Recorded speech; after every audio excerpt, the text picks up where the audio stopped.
One big challenge for India has always been translating good science into products. A very, very difficult task.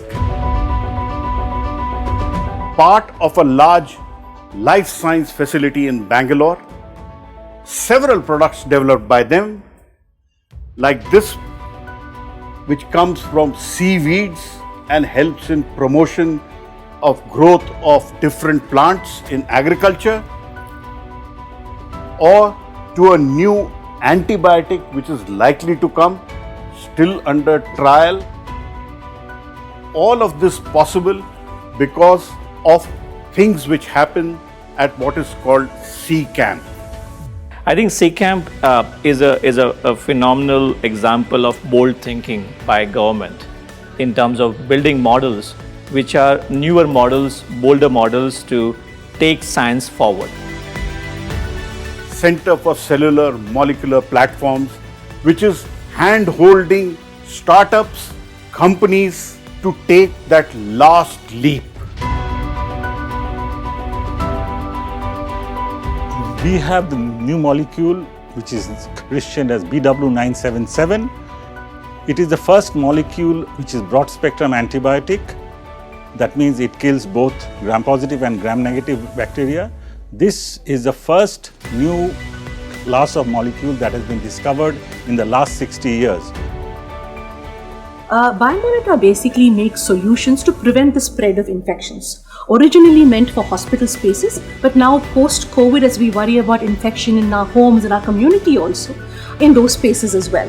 This is a device that is able to take in air with those germs, and there is a proprietary technology on the inside which is able to pull germs out of the path of free-flowing air, trap them and completely destroy them.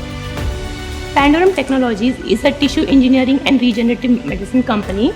We provide vision to the patients who are blind from birth and also who can get blind because of various accidents. So apart from giving vision, we are also looking into providing regenerative solutions for various other organs like liver, lungs.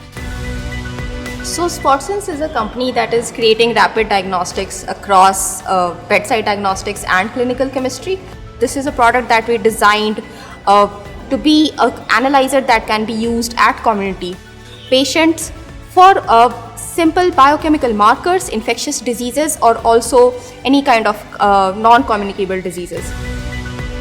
What we do in iSTEM is we use stem cells to look at the retinal degenerative disorders.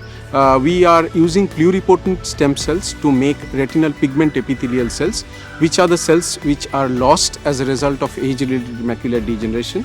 We make them outside the human body in the dish, and we actually transplant them inside the animal models, and we wish to do that in the humans later. In the 21st century, if India has to succeed and a new India has to come about, like Prime Minister Narendra Modi has been speaking about, then the translation from Saraswati to Lakshmi is very critical. Keep watching India Science.